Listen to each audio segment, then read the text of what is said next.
Balita naman mula sa NCR, dalawang binatilyong miyembro ng Komando Gang ang walang kawala matapos madakip sa operasyon ng mga tauhan ng Manila Police District. Magbabalita ang ating ka-PNN, Patrolwoman Abigail Dirain. Tiklo ng mga kapulisan ng Manila Police District del Pan Police Station 12 ang dalawang individual na miyembro ng kilabot na Komando Gang.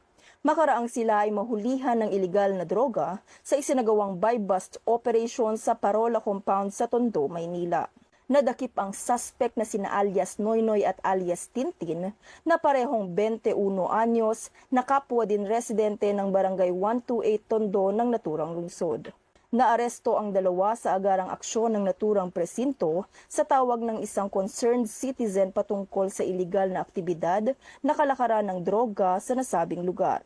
Nirespondihan ito ng Station Drug Enforcement Unit ng istasyon kung saan nasita ang dalawang suspect at nahulihan ng dalawang pakete ng shabu na tinatayang may timbang na 1.2 gramo at nagkakahalaga ng 8,160 pesos. Nahaharap ang mga ito sa kasong paglabag sa RA 9165 o Comprehensive Dangerous Drugs Act of 2002.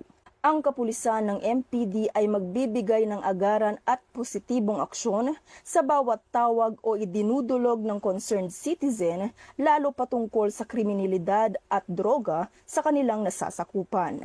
Ito ay bilang pagtalima sa mga programa ng ating Pangulong Bongbong Marcos upang matuldukan ang talamak na bentahan ng mga iligal na droga sa ating bansa.